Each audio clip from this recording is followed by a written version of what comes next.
Okay, so today I'm going to show you how to set up Windows 10 VirtualBox in Hyper-V. So here we have Windows 10 Enterprise Edition.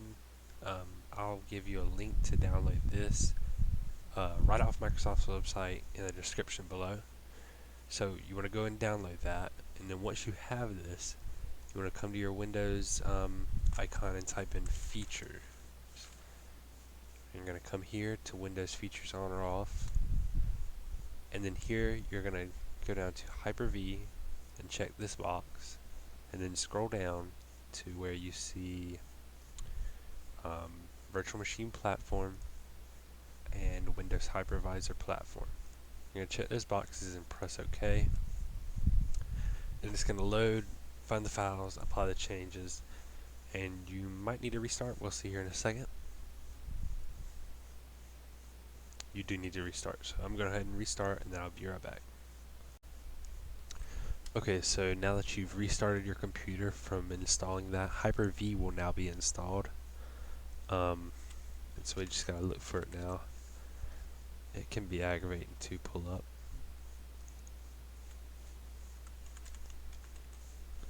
Okay, so this is what you want, Hyper-V Manager. I'm gonna go ahead and run this, and it's gonna pull up something like this. And so you come here to,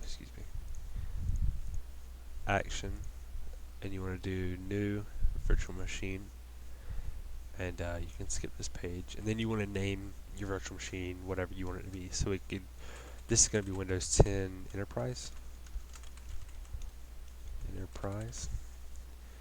and I'm going to start at a different location, which you want to go here and then browse to your the disk that you want this on. So in my case, it would be the B drive. Next, Generation 1, you can leave it there. Generation 2 is a little bit better, but I would just leave it at Generation 1 if you're just doing basic tasks. It usually has better compatibility.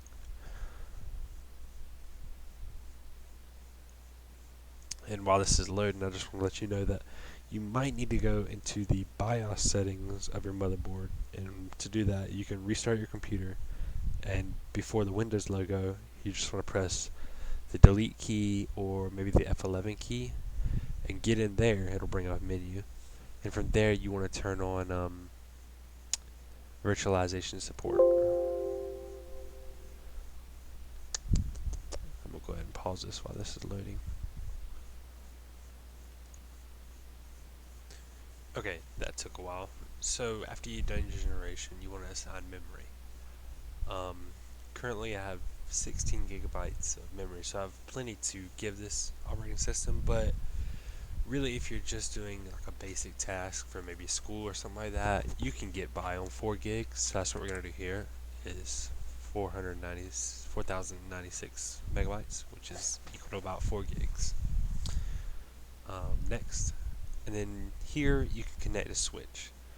Now if you need a switch, you can go here to the Virtual Switch Manager, and here you can create a virtual switch. You can create an external switch, and basically that allows you to, hang on, let me pause this. Okay, sorry, I'm back. Basically, the different switches is an external switch allows you to connect to the virtual machine to your host computer, other virtual machines running on this computer, and the outside external network, including the internet. The internal switch allows your virtual machine and your host computer to talk, and a private switch allows your virtual machines running here on your host computer to talk to each other. So if you want internet, you create an external switch, and you do that by creating it here, and we can just call our thing here switch 1. And you want to do external network and select your adapter. So here I'm going to choose my Wi-Fi adapter. And we're going to hit apply, and yes. Pause it here for the load. Okay, sorry, I didn't mean to do the Wi-Fi. I'm going to do the my network card. So back after you've created your switch, you want to go back to your wizard here for this, and you can connect your switch. Well, if you need that switch, you would need to cancel this out and reload it. So to demonstrate that, here I'll show it to you.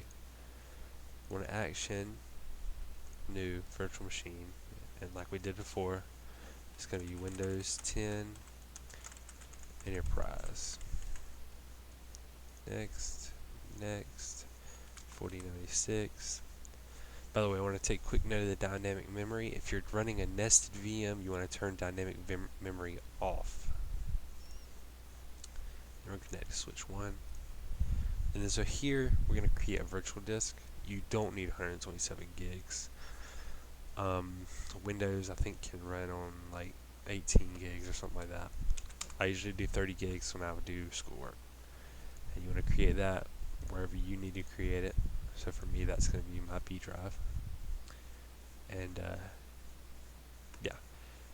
And you want to click next. And then here, you want to do install a operating system from a bootable CD and DVD-ROM. You're going to create an image from your image file, and then remember that we saved that file on our desktop of Windows 10 Enterprise here. After you've got that loaded in, you just click next and then finish. And that is going to create your Windows 10 VM. You can double click to start it, to connect and start it. Excuse me. And so from there, it's going to start loading up. This is what it's going to look like. You want to select your country, or your language, and your currency and time, and your keyboard methods, and then you want to click install now. This will only take a moment.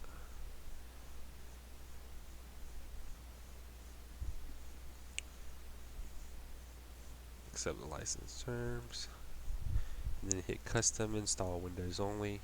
That's your new drive that you created, and click next.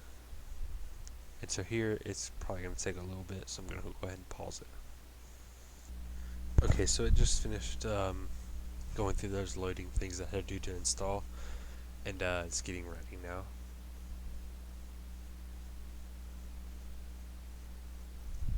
This should only take a moment, but I'm going to go ahead and pause just in case. Okay, so it just finished loading that screen, and it's going to do a little bit of a restart looking thing and come back.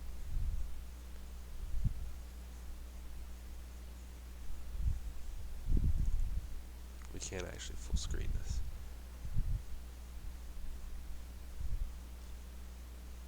So we're going to have to do a few settings here before it lets us onto the desktop.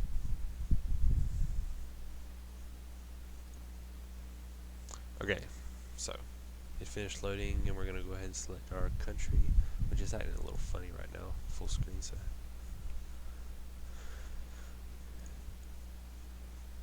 skip.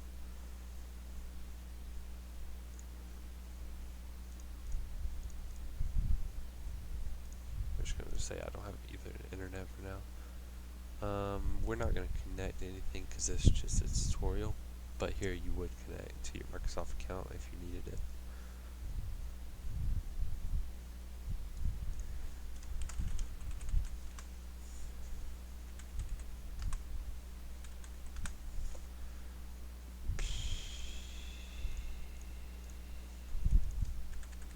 You're going to do whatever your security questions are, which don't answer correctly, because that would be a pretty big security risk.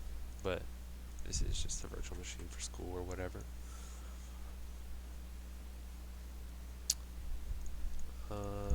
You can turn all these off if you want to.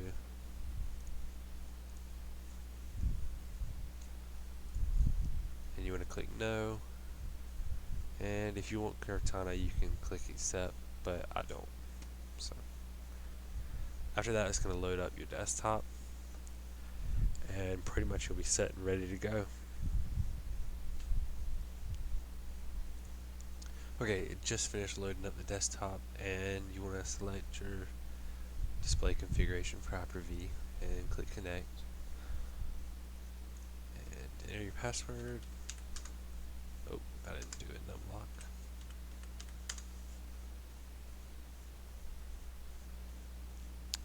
And there you go.